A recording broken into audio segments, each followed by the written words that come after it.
Assalamualaikum warahmatullahi wabarakatuh. Waalaikumsalam warahmatullahi wabarakatuh. Bismillahirrahmanirrahim. Alhamdulillahi rabbil alamin. Wassalatu wassalamu ala ashrafil anbiya'i wal mursalin, Sayyidina wa maulana Muhammadin wa ala alihi wa ashabihil mujahidin at-tahirin. Amma ba'du, subhanaka la ilma lana illa ma 'allamtana innaka antal alimul hakim. La hawla wa la quwwata illa billahil aliyyil azim. Saudara-saudara kaum muslimin, terutama adik-adik para remaja dan pemuda yang saya cintai, apabila seseorang akan membangun rumah, tentu saja dia akan mengadakan beberapa pilihan. Sejak dari memilih lokasi di mana rumah itu akan didirikan, sampai kepada menentukan bahan-bahan kualitas yang akan dipakainya, sampai kemudian kepada wujud dan bentuk rumah yang akan ditinggalinya. Demikianlah bahwa untuk membangun sebuah rumah yang hanya untuk menaungi kehidupan di dunia ini, kita mengadakan berbagai macam pilihan. Apalagi kalau kita akan membangun sebuah rumah tangga yang kita harapkan tidak hanya akan menaungi kehidupan di dunia ini, tidak hanya untuk kepentingan kita saja, tetapi juga untuk kepentingan anak cucu kita di belakang hari, termasuk sampai kepada hari akhirat nanti. Oleh karena itu, pada pertemuan kali ini, saya hanya ingin khusus berbicara kepada adik-adik remaja dan para pemuda, bagaimana sebaiknya memilih jodoh menurut ajaran agama Islam. Dalam Al-Quran, Allah subhanahu wa ta'ala menjelaskan, Zuyyina linnasi hubbus syahawati minan nisa, bahwa manusia apapun jenisnya, asal dia bernama manusia, dihiasi dengan perasaan cinta kepada perempuan. Jadi sejak dahulunya secara fitrah, laki-laki senang kepada perempuan, sebagaimana perempuan pun senang kepada laki-laki. Dihiasi rasa cinta ini dalam kehidupan manusia, dan oleh karena adanya rasa cinta, berkembanglah segala macam persoalan, sehingga seorang ahli cinta pernah berkata, cinta adalah 5 huruf yang membuat persoalan tidak akan pernah selesai. 5 huruf yang membuat persoalan tidak akan pernah selesai-selesai. Tetapi dalam kehidupan sehari-hari sering kita saksikan bahwa cinta ini bisa mendorong, memberikan motivasi yang baik, dan cinta ini pun bisa juga memberikan dorongan yang tidak baik. Oleh karenanya, apabila cinta itu ibarat setetes embun yang jatuh di bumi yang subur, akan tumbuhlah di atasnya aneka ragam bunga-bungaan yang harum semerbak, indah mewangi, sedap dipandang orang, menebarkan rasa aman, damai, sentosa, dan begitu selanjutnya. Tapi jika cinta itu jatuh di hati yang gersang dan tandus, tidak ada yang akan dapat tumbuh di sana selain sirih memanjat batu, kuning daunnya, lemah gagangnya, maka cinta yang semacam itu tidak akan memberikan dorongan positif kepada seseorang di dalam kehidupannya. Maka lebih dahulu kita akan membicarakan cinta dalam artian yang positif ini, untuk nanti sampai kepada perempuan yang bagaimana yang harus kita cintai, atau laki-laki yang bagaimana yang harus dicintai oleh seorang perempuan. Saudara hadirin yang saya hormati, cinta dalam artian yang positif, pertama, dia selalu mendatangkan keindahan. Yang kedua, cinta itu memberikan energi atau semangat untuk berjuang. Dan yang ketiga, cinta itu selalu membawa resiko dalam bentuk pengorbanan. Maka cinta yang positif pertama melahirkan keindahan. Disinilah orang memerlukan filter atau saringan. Sebab keindahan yang didasarkan karena cinta itu merupakan satu keindahan yang relatif saja. Boleh jadi karena indah orang jadi cinta, boleh juga jadi karena cinta segala sesuatu terasa jadi indah. Namun bagaimanapun juga, kalau hati sudah diliputi oleh rasa cinta, segalanya akan terasa menjadi indah. Cinta itu adalah keindahan. Yang kedua, cinta itu energi, melahirkan dorongan dan semangat. Yang lemah bisa menjadi kuat, yang takut bisa menjadi berani, yang jauh jadi terasa dekat. Itu semua karena dorongan cinta. Dan dari energi ini lahirlah yang ketiga, bahwa cinta adalah pengorbanan. Sehingga orang berkata, berani bercinta artinya harus berani berkorban. Takut berkorban, jangan bercinta. Kalau cinta ini kita salurkan kepada nilai-nilai agama umpamanya, yang pertama, cinta mendatangkan keindahan. Kita cinta kepada agama, maka apapun yang diperintahkan oleh agama akan terasa menjadi indah. Solat akan terasa menjadi indah, puasa terasa menjadi indah, zakat terasa menjadi indah, jihad pun akan terasa menjadi indah. Persis kalau kita cinta kepada seorang gadis. Jika kita cinta kepada seorang gadis, apanya saja akan kelihatan menjadi indah. Jalannya terasa indah, lenggang-lenggoknya terasa indah, suaranya merdu padahal cemprengnya bukan main. Seluruhnya akan mendatangkan keindahan karena dasarnya sudah cinta. Cinta membawa kepada keindahan. Yang kedua, cinta itu melahirkan energi.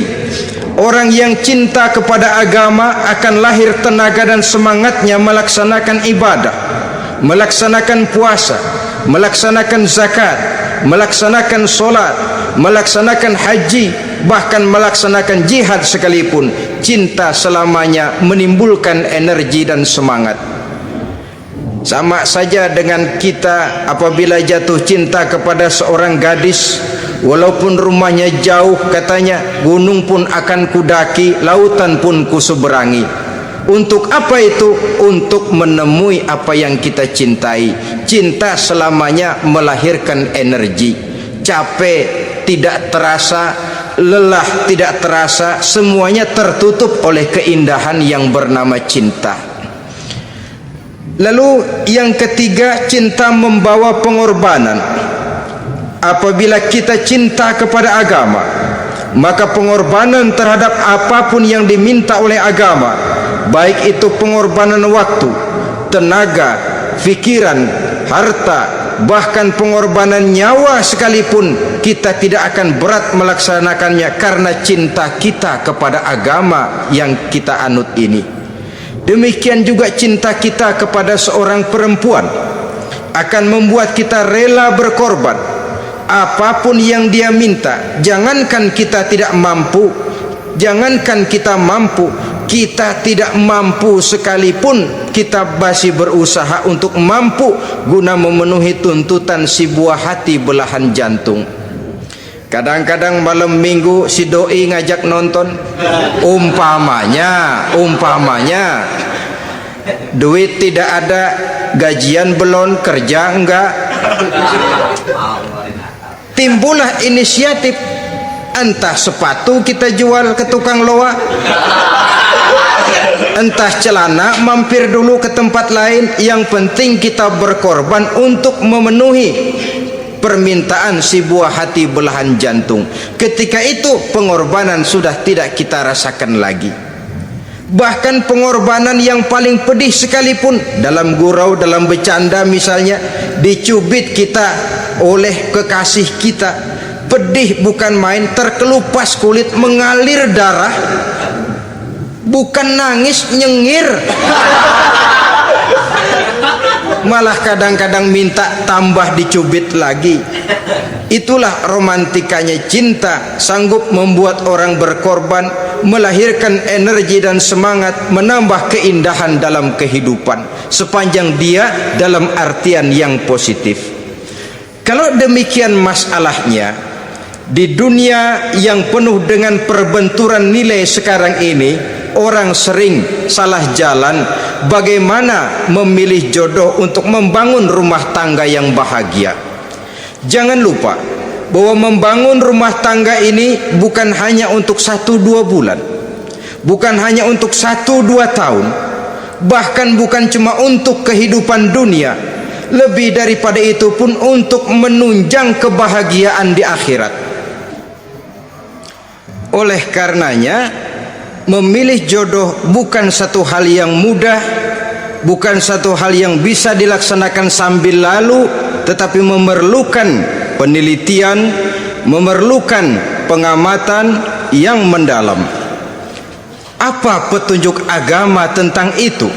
Dengan kata lain, bagaimana seharusnya seseorang memilih jodoh dalam kehidupannya?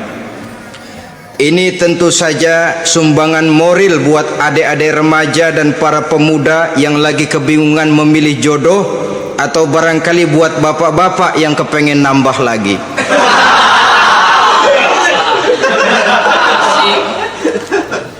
Mohon maaf kepada ibu-ibu, saya tidak menganjurkan, cuma ngajarin. Yang pertama, menurut Nabi, nikahilah perempuan itu karena rupanya, karena hartanya, karena keturunannya, dan karena agamanya. Ada 4 motif utama di sini. Pertama, memilih jodoh, lihatlah rupanya. Lagian siapa yang kepengen dapat jodoh rupanya nggak karu-karuan? Cari rupa yang cantik, indah, dan menawan. Namun jangan lupa, saya katakan di zaman di mana sering terjadi benturan nilai seperti sekarang ini, orang sulit untuk mendapatkan keaslian. Di mana teknologi sudah sedemikian canggih, di mana ilmu kedokteran sudah sedemikian maju, maka berbagai macam rupa bisa dibentuk dengan apa yang dinamakan operasi plastik misalnya.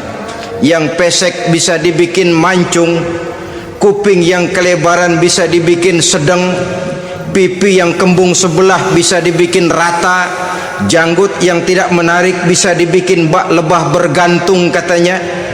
Oleh karena itu, kalau pilihan hanya tertuju kepada rupa yang cantik saja semata-mata, kita sudah melakukan satu kesalahan yang sangat besar. Sebab apa? Diperingatkan oleh Nabi melalui hadis Ibnu Majah, Bazar dan Baihaqi dari Ibnu Umar. Janganlah kamu kawini seorang perempuan karena kecantikannya, sebab kecantikan boleh jadi akan mencelakakan. Jangan juga kamu kawini perempuan karena hartanya, sebab kekayaan biasanya akan mendatangkan kesombongan. Tetapi kawinilah karena agama dan akhlaknya, karena itulah yang akan membawa kepada kebahagiaan. Saudara-saudara kaum muslimin, terutama adik-adik remaja dan para pemuda, dikala usia puber, apalagi mata baru terbuka, awal balik namanya, remaja sering kehilangan filter. Pokoknya asal ngelihat rupa yang sudah lemot, denok, geboy, pikiran pun hanyut, malam terkenang, siang terbayang, tidur tak nyenyak, makan tak enak katanya, selalu terbayang wajah si doi. Dikala itu orang kehilangan pertimbangan bahwa rupa yang cantik kadang-kadang sering menipu. Diriwayatkan oleh Imam Ibnu Abbas, satu hari ketika sedang kumpul dengan para sahabat, lewatlah orang dengan potongan potongan orang kaya. Kelihatan kan, orang kaya sama orang miskin jalannya aja lain kan. Jalannya saja, jangan gaya hidupnya, jalannya saja lain. Liwat dia, Rasul bertanya kepada seorang sahabat, menurut pendapatmu bagaimana orang yang lewat itu? Kata sahabat, oh yang lewat ini ya Rasul, kalau dia meminang perempuan pasti diterima, kalau dia menolong orang pasti berhasil, kalau dia ngomong pasti didengerin. Kenapa? Orang kaya. Orang kaya ya Rasul. Kalau dia minang, perempuan mana yang kagak bisa menerima kalau dipinang oleh orang kaya, biar mukanya udah belipet kayak dompet tanggung bulan. Kalau memang duitnya banyak, nggak kelihatan tuh muka yang belipet, yang kelihatan duit. Kalau dia nolong orang pasti berhasil apa yang dia tolong itu. Kalau dia ngomong pasti didengerin orang, walaupun omongannya biasa-biasa saja. Kenapa? Orang lihat penampilannya. Sudah, ketika orang itu lewat, beberapa lama kemudian lewat lagi seseorang yang kelihatannya miskin. Rasul tanya lagi, kalau orang ini bagaimana pendapat kamu? Wah, potongan begini sih Rasul, kalau dia minang orang tolak. Siapa yang mau kawin sama kere begini? Kalau dia nolong orang pasti nggak berhasil. Kalau dia ngomong kagak bakalan ada yang mau dengerin. Siapa yang mau dengerin orang susah ngomong? Setelah orang itu lewat, apa kata Rasul? Orang yang terakhir yang lewat ini, yang barusan lewat, jauh lebih baik dari yang pertama yang lewat tadi. Jauh lebih baik. Maksud dari ucapan ini, Rasul sebenarnya mendidik para sahabat jangan tertipu oleh penampilan. Sebab penampilan tidak selamanya mencerminkan keaslian. Apalagi di zaman sekarang, salon di mana-mana bejibun. Alis mata bisa dibikin, pipi bisa dicat, yang pinggir kuning, yang tengah merah, di sebelah merah ada yang kehitam-hitaman, persis orang kepentok tiang listrik.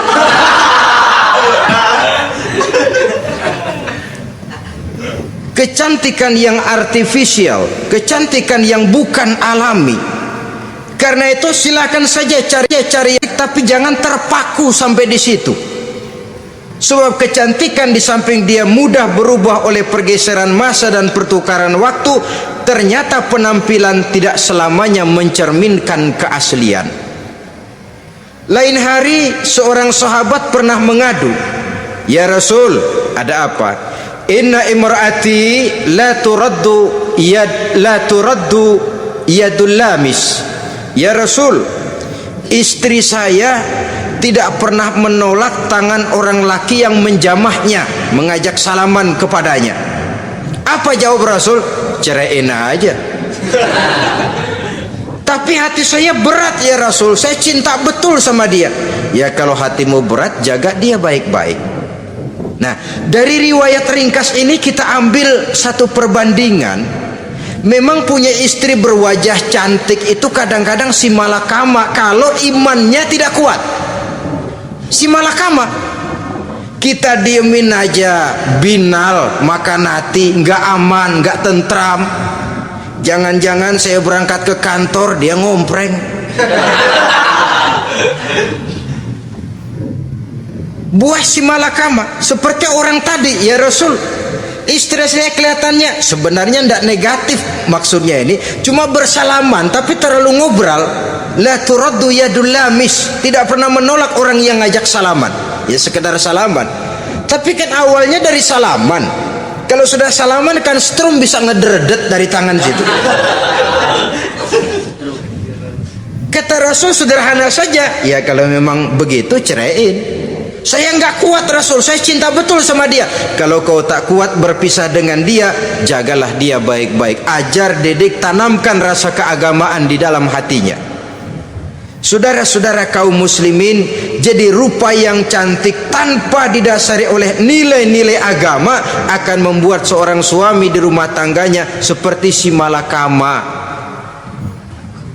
seperti berhadapan dengan buah si malakama kalau tidak diiringi dengan nilai-nilai moral yang luhur dan bekal agama yang tangguh.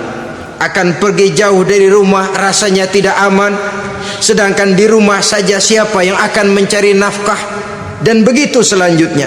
Orang tadi jelas berhadapan dengan buah si malakama, didiamkan, makan hati. Sebab maaf, kalau seorang suami sudah tidak punya rasa cemburu terhadap istrinya, itu kan yang disebut dayus. Dan dayus itu jangankan masuk surga, bau surga saja dia tidak dapat. Tapi cemburu dalam artian bukan cemburu buta, cemburu dalam artian yang wajar. Dia cemburu, akan dikerasi, takut kalau istrinya minta cerai, sedangkan dia cintanya sudah kadung medok bener. Si malakama jadinya. Nah, ini juga satu riwayat yang memberikan gambaran kepada kita. Pilihan, silakan cari rupa yang cantik saja, cari yang cantik. Tapi kalau itu dijadikan motif utama tanpa dasar-dasar agama, saya khawatir nanti rumah tangga kita akan berhadapan dengan buah si malakama. Jadi adik-adik remaja, usaha, ikhtiar, cari yang cantik, yang kira-kira nggak bosenin, supaya kita betah tinggal di rumah, supaya kita merasa ada tempat berbagi rasa, ada tempat kita bernaung. Sebab kalau nyari bini sebini-bininya mah, ya jodoh di tangan Tuhan, kagak usah nyari juga ntar datang diri umpamanya. Iya, kalau yang datang peot. Orang harus berusaha, walaupun pada akhirnya jodoh toh memang ditentukan Allah. Kan 3 hal yang kita tidak bisa menentukan itu katanya. Maut, rezeki, jodoh. Itu yang masuk mysterious problem. Problem yang misterius. Maut misterius. Kapan kita mati kita sendiri tidak tahu. Tahun depan, 50 tahun lagi, 100 tahun lagi, tidak pernah seorang pun diberitahu. Tapi yang pasti dia bakal datang. Kapan dan di mananya kita tidak tahu. Bisa di rumah, bisa di masjid, ya alhamdulillah. Bisa di majelis taklim, syukur. Bisa di medan perang membela agama, bagus. Pasti dia akan datang. Maut, mysterious problem, sesuatu yang kita tidak tahu kapan datangnya. Rezeki gitu juga, sehingga orang sering bilang rezeki katanya kayak bayangan, kita ubur-ubur dia lari, kita diam dia mah diam. Setengah mati kita ubur-ubur, emang ukuran segitu aja. Begitu kita nggak ngapa-ngapain, datang yang bawain rezeki. Namanya rezeki itu mysterious problem. Kadang-kadang ngobek sungsang sumbul, udah segala tanah orang kita ukur-ukurin. Udah segala ngomong sudah nggak ada yang loh, terus udah buta. Tapi memang bayangan, kalau belum rezeki ya belum. Kadang-kadang nyari kode sampai tidur di kuburan, belepotan tanah kuburan loh. Yang aneh lagi kadang-kadang orang gila ditanyain. Allahu Akbar, ini kode-kode zaman sekarang ini sampai orang waras nanyain orang gila, itu gimana itu? Ini sudah efek yang betul-betul negatif. Sudah jelas orang gila kok ditanya. Apa kira-kira yang nanya nggak lebih gila dari yang gila itu?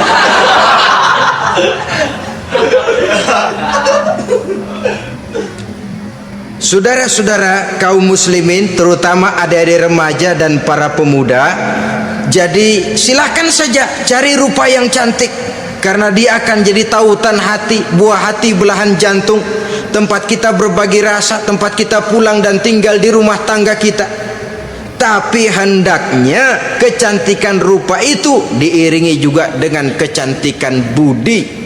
Karena itu cari rupa yang cantik. Ini pilihan utama. Yang kedua, kata Nabi, harta, cari yang kaya. Tetapi jangan lupa, jangan dijadikan pilihan utama, karena kekayaan sering mendatangkan kesombongan.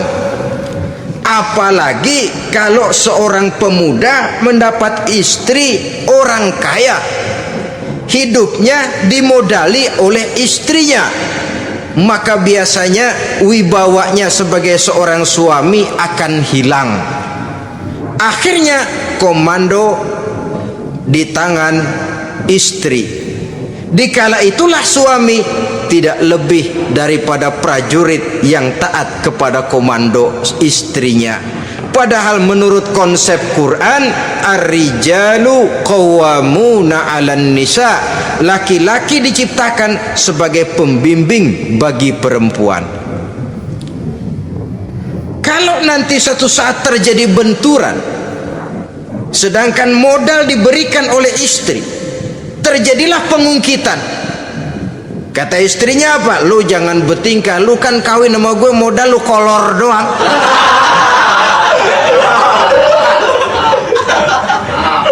Kalau sekarang bertingkah silakan keluar rumah, bawa seperti engkau datang dulu, jangan bawa apa-apa, pergilah seperti engkau datang dulu kemari.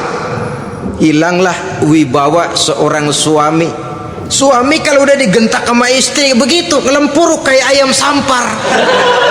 Di mana lagi letak wibawanya? Harta sering mendatangkan kesombongan. Oleh karena itu, walaupun diperintahkan cari yang keturunan orang kaya, tapi maksudnya jangan dompleng. Sebab kepribadian seorang suami akan ditentukan oleh sifatnya sendiri.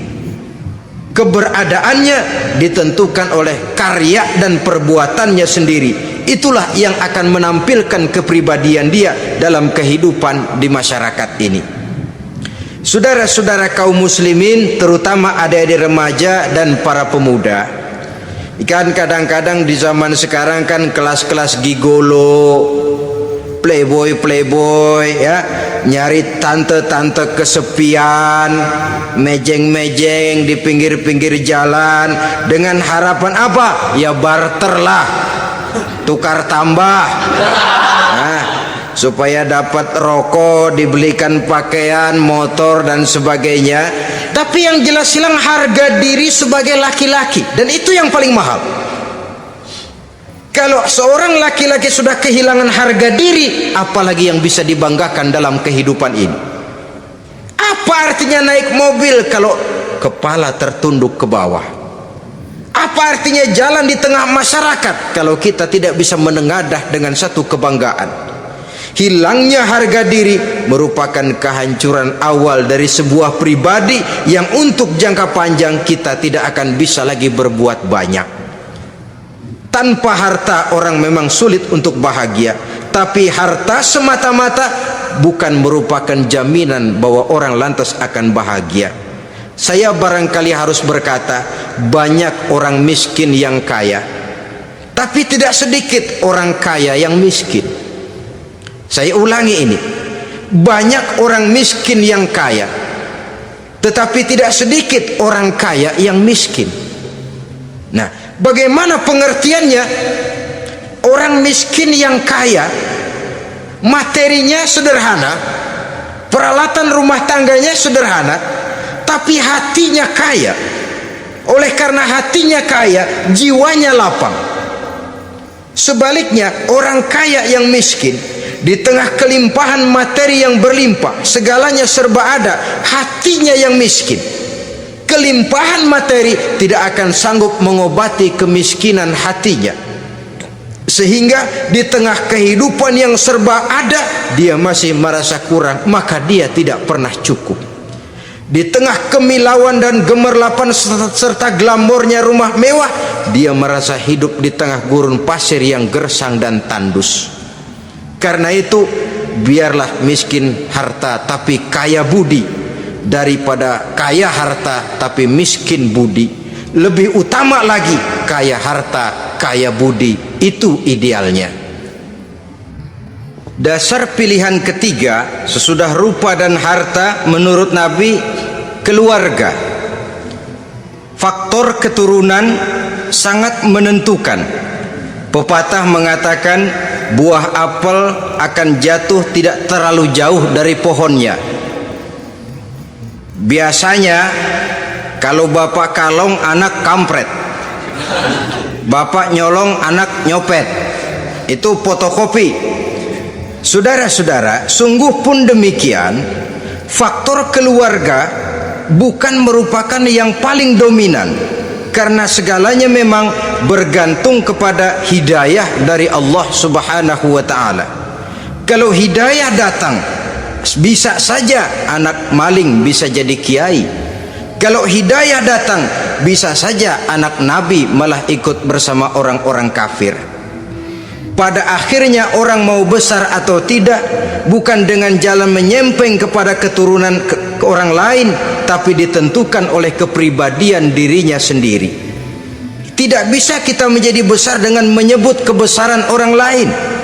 Itu sebabnya dicontohkan oleh Imam Ali pada saat beliau berkata, laisal fata may yaqulu kana abi walakinnal fata may yaquluha anadha.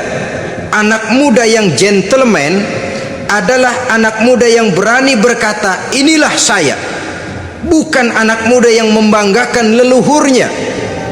Ini kan zaman sekarang ini lagi ngetopnya lagu-lagu cengeng katanya dah. Sebenarnya menurut saya bukan cuma lagu cengeng yang jadi masalah. Lagu cengeng cuma satu efek dari sikap yang lebih utama dari itu, yaitu mental cengeng.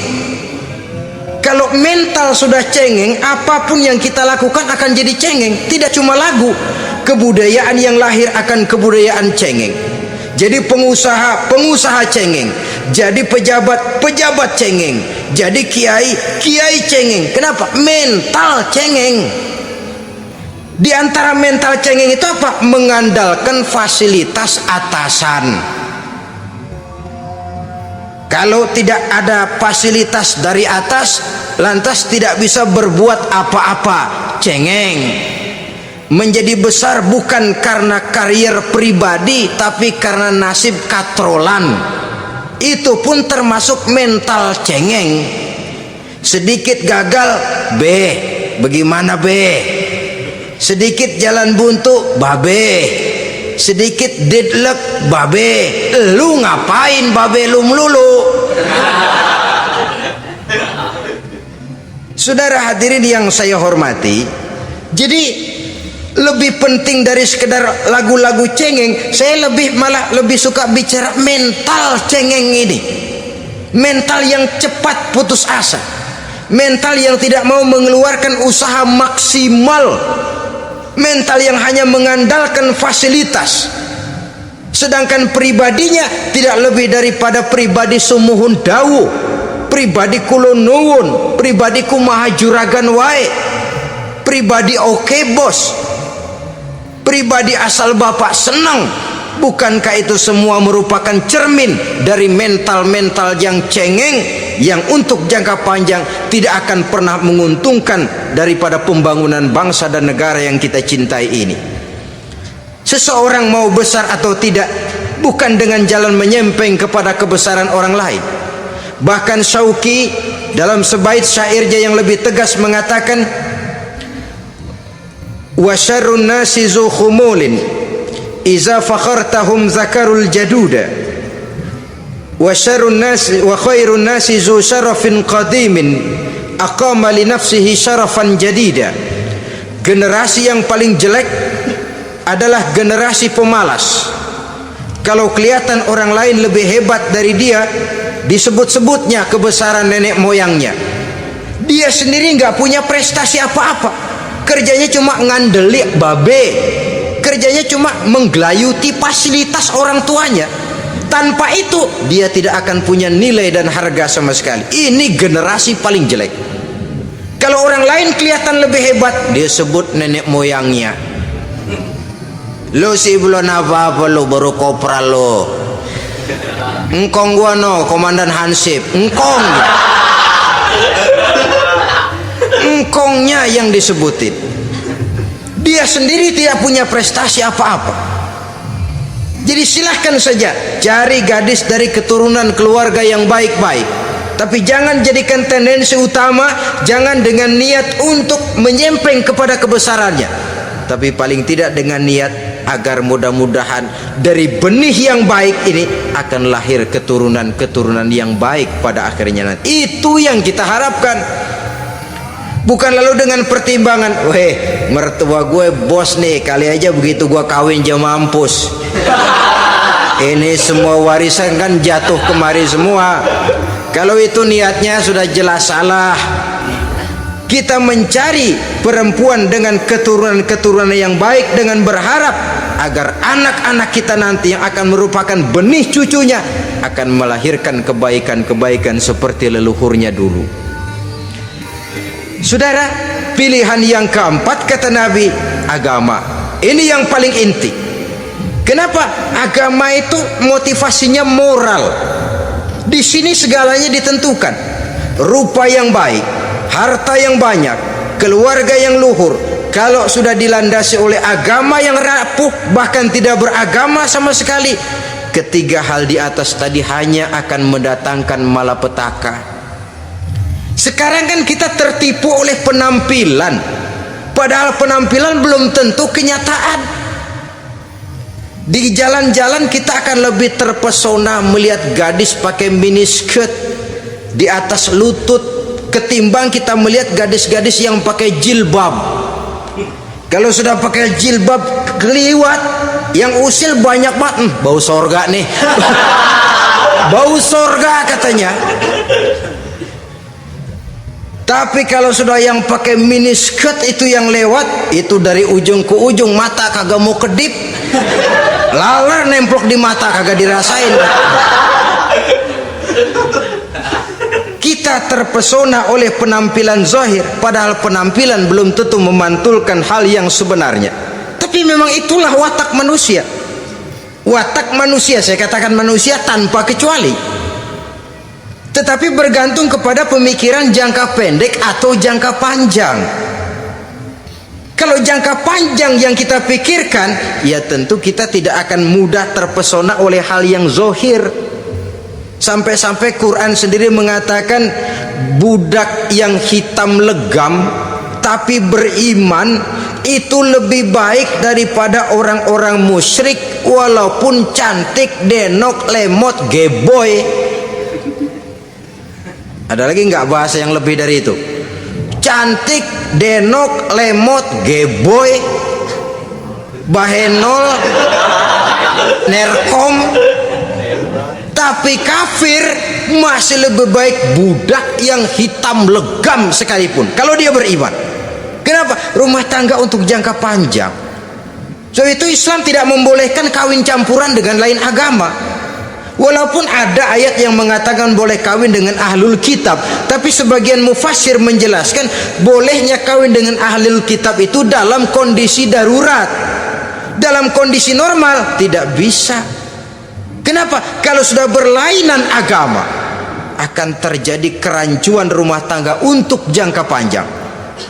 Bagaimana membina dalam keharmonisan di rumah tangga? Bagaimana nasib anak-anak nanti?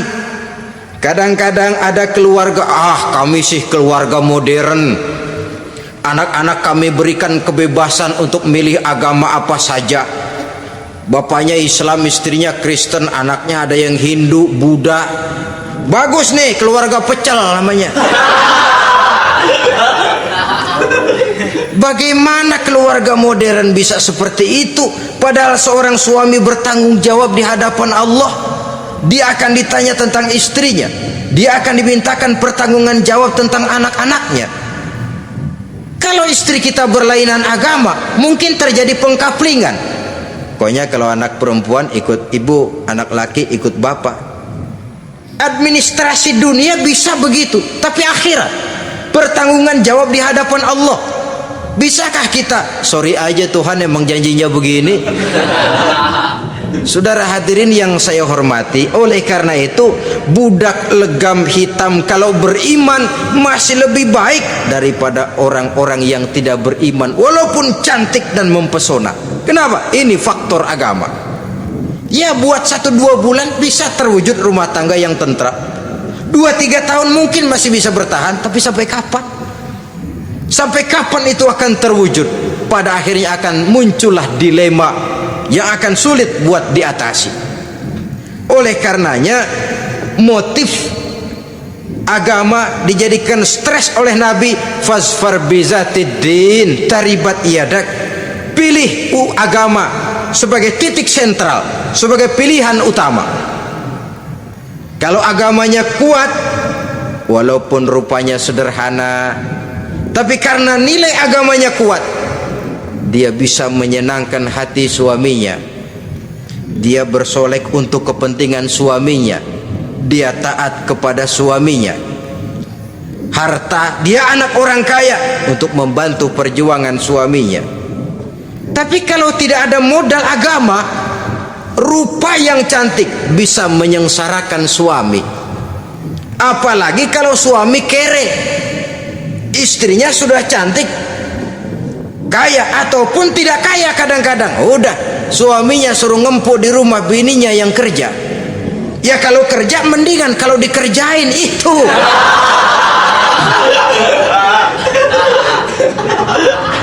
Itu yang repot. Saudara hadirin yang saya hormati, dan ini bukan satu dua kasus. Alangkah malangnya kalau sudah terkena hal seperti itu. Akhirnya seperti pengaduan sahabat kepada Rasul tadi. Mau diceraiin, cinta saya udah medok bener Rasul. Enggak diceraiin, hati saya ngebet, pegel. Si malakama akhirnya. Jadi oleh karenanya agama, kalau dia cantik, walaupun miskin, agamanya kuat, dia bisa memelihara kehormatan diri. Dia kaya, agamanya kuat, hartanya disalurkan di jalan Allah. Karena itu agama jadikan pilihan utama. Dan ukuran agama itu bukan cuma jilbab loh. Ya kadang-kadang ada juga yang jilbabnya nggak pernah lepas, tapi kadang-kadang akhlaknya lebih binal dari yang kribo.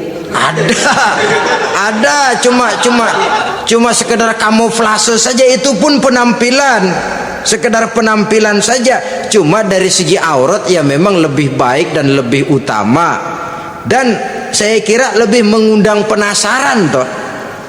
Duren kalau udah dibuka kan kelihatan isinya, emang udah begitu, udah. Tapi kalau masih rapat, itu yang rasanya kita pengen buka, timbul tantangan, gue pengen tahu isinya. Rasanya juga begitu. Sama saja dengan baju, kalau dibungkus rapat di plastik, ditaruh di etalase, adanya di toko mau serba ada, tahu kita barang mahal nih. Biar punya duit kita mau nawar ragu-ragu, takut nggak cukup. Tapi kalau barang sudah dibuka di jalanan, diobral di pinggir jalan, murahan 1.003 masih dicampur odol. Yang begitu sih biar nggak punya duit kita berani banget tanya, nawar, megang lagi nyemek. Berat duit nih bang. Kenapa? Barang sudah terbuka. Jadi saudara-saudara, syukur kalau keempat-empatnya ini jodoh, terkumpul dalam jodoh yang saudara cari. Sudah rupanya cantik, kaya, keturunan orang baik-baik, agamanya kuat. Nah surga dunia tuh yang begitu cari. Kalau ada yang begitu saya juga mau nambahin satu lagi.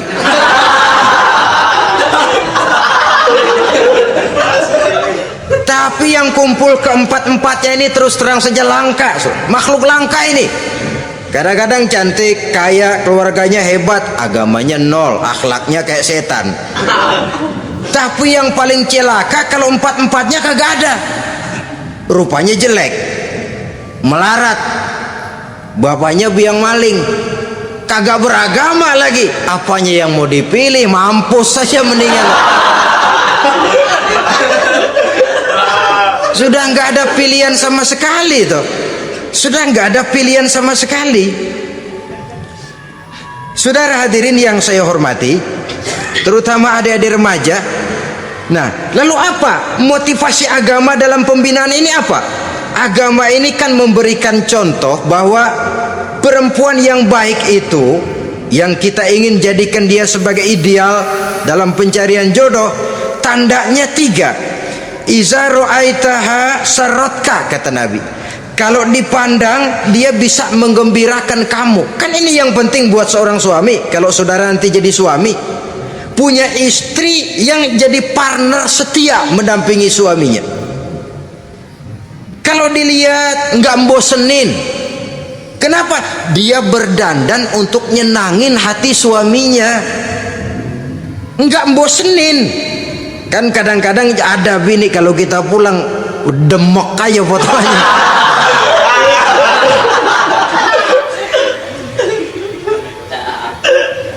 Ini yang bikin suami nggak betah di rumah ini kan yang begini. Adapun perempuan yang beragama, apabila dipandang oleh suaminya, dia pandai menyenangkan hati suaminya. Andai kata suaminya dalam kesulitan, dia tidak menambah beban kesulitan. Paling tidak dia bisa memberikan satu bantuan moral. Bantuan moral untuk mengurangi beban kesulitan daripada suaminya. Suami pulang dagang rugi, kata istrinya, romantika bang. Sekali-sekali lah, masa selamanya dagang mau untung. Besok siapa tahu untung lebih besar. Kan meringankan toh. Kadang-kadang enggak, suami pulang dagang dari pasar panas rugi, sampai rumah bini pidato pletar-pletor. Lu dagang rugi, emang lu laki goblok.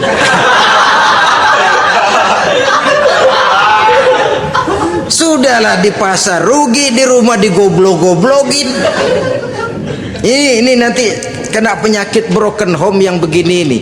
Padahal kesuksesan di kantor, kesuksesan di pasar, kesuksesan di medan tugas selalu dimulai dari kesuksesan dan ketenangan dari rumah tangga.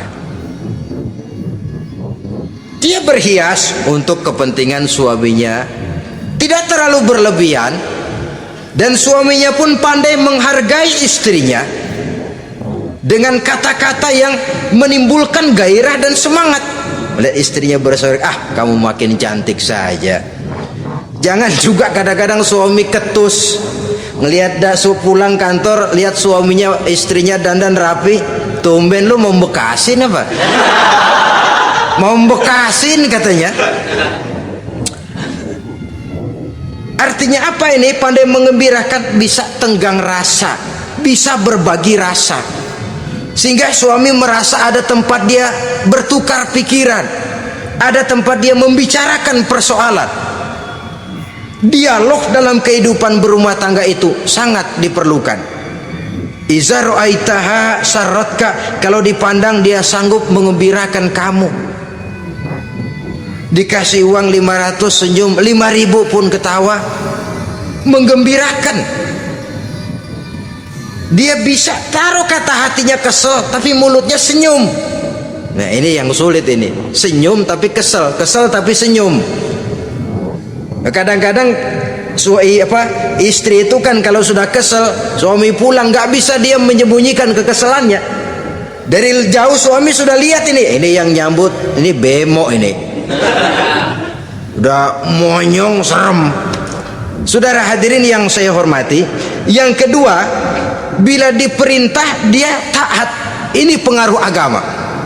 Sehingga Nabi mengatakan, "Lau amartu li ahadin ayyasjuda ila ghairiha la amartul mas'ada la amartul mar'ata litasjuda ila zawjiha likibari haqqihi 'alaiha."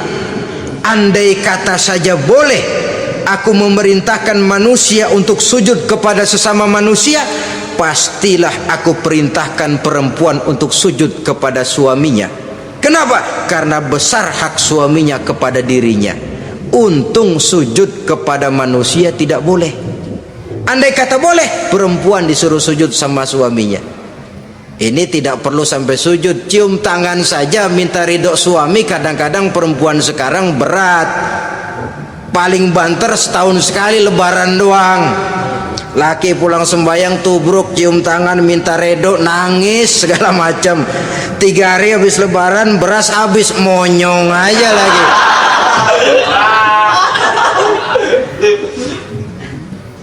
Saudara hadirin yang saya hormati,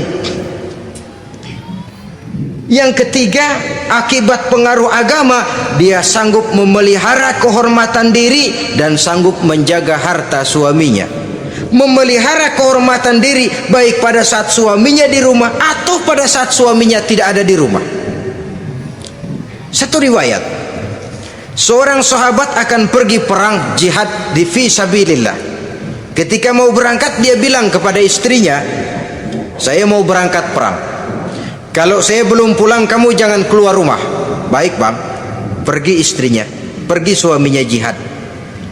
1 minggu, 2 minggu berlalu belum juga pulang. Satu hari datang utusan dari rumah orang tua si istri ini. Assalamualaikum bu. Waalaikumsalam. Ada apa? Ada berita kurang enak bu, orang tua ibu sakit parah, mohon tolong ditengokin. Apa kata si istri? Maaf saja, suami saya belum pulang dari medan perang. Saya belum dapat izin keluar rumah kalau dia belum pulang. Tolong sampaikan maaf saya kepada orang tuanya. Pulanglah utusan tadi. Besok balik lagi. Bu, ada apa? Udah Senin Kemis, napasnya sudah sampai tenggorokan. Tolong tengokin buat terakhir kalinya bu. Suami saya belum pulang. Dia pesan kalau dia belum pulang saya jangan keluar rumah. Saya nggak bisa tengokin orang tua saya. Salam maaf saja. Pulang utusan itu.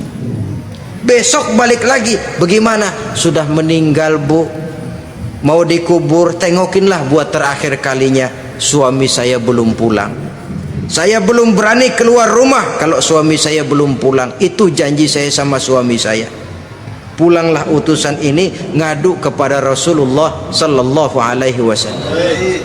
Ya Rasul, ini perempuan kelewatan benar. Dari orang tuanya sakit sampai sekarat, sampai mati, sampai dikuburin dia nggak nengokin. Memangnya kenapa? Suaminya katanya pergi jihad dan suaminya tidak mengizinkan dia keluar rumah kalau si suami belum pulang. Apa jawab Rasul? Marahkah beliau? Tidak, beliau senyum. Apa katanya?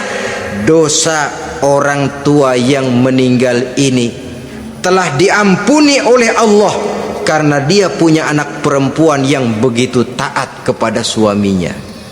Allahu Akbar. Dosa orang tua yang sudah meninggal itu diampuni oleh Allah karena dia punya anak perempuan yang begitu taat kepada suaminya. Ketaatannya kepada suaminya menyebabkan dosa orang tuanya diampuni oleh Allah Subhanahu wa ta'ala. Suami pergi jihad, orang tua sakit keras, tidak berani dia keluar rumah. Itu tandanya bisa menjaga kehormatan diri. Kalaupun satu saat suaminya manggil, bu tolong ambilin uang di dompet, dompetnya dibawa, bang ambil saja sendirilah, nanti salah ambil lagi saya. Kadang-kadang enggak, suaminya pergi mandi dompet berantakan. Saudara hadirin yang saya hormati, ini motivasi agama. Jadi kecantikan zahir yang diimbangi dengan kecantikan batin oleh karena pengaruh agama tadi. Kalau sudah kemari, orang tidak perlu mikir-mikir operasi plastik, bikin yang pesek jadi mancung supaya orang tertarik, bikin belakang yang kurus jadi menarik. Tidak. Orang tidak perlu lagi pakai susuk-susukan, dipasang di bibir supaya kalau senyum orang gempor, supaya kalau ngomong orang percaya, dipakai di kuping supaya macam-macam. Tidak perlu lagi pakai jompa-jampe, pelet-peletan supaya kalau diludahin orang ngikut. Nggak perlu lagi. Kenapa? Cinta itu nature, sesuatu yang alamiah, yang tidak bisa dipaksakan. Dia kudrati, karunia dari Allah. Tidak bisa cinta dipaksakan. Kalaupun bisa, dengan ilmu pelet, oh saudara bisa membuat orang jatuh cinta, ya 2-3 hari, 4-50 hari. Kesananya apa yang akan terjadi? Kelanggengan tidak akan pernah terwujudkan. Kenapa? Keterpaksaan yang akan timbul. Dalam kondisi semacam itu, rumah tangga tidak akan mengalami ketenangan dan ketentraman. Jadi biarkan cinta berjalan secara alamiah, karena dia memang alamiah. Saudara-saudara, nah sekarang kalau sudah ketemu nih yang 4 tadi, rupa cantik, keturunan boleh, kaya lumayan, agama kuat, apa yang harus kita cari? Apa yang harus kita lakukan? Apa pakai pepatah anak sekarang? Aku lihat aku pikat, aku dapat, aku sikat, aku minggat. Bangsat.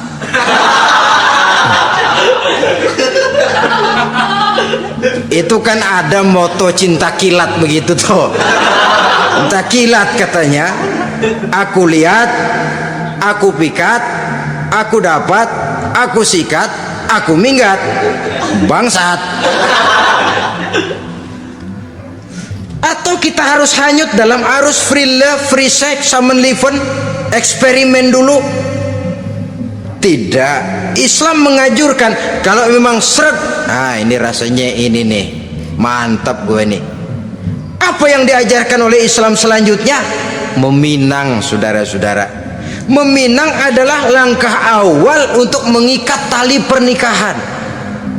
Diizinkan meminang, dan di dalam meminang pun diizinkan untuk melihat. Cuma kalau boleh, ya syaratnya itu waktu melihat itu jangan sampai ketahuan si perempuan yang akan kita pinang itu.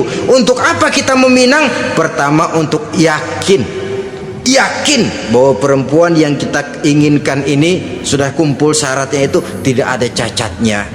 Yang kedua, untuk memperkuat tekad hidup berumah tangga diperlukan meminang.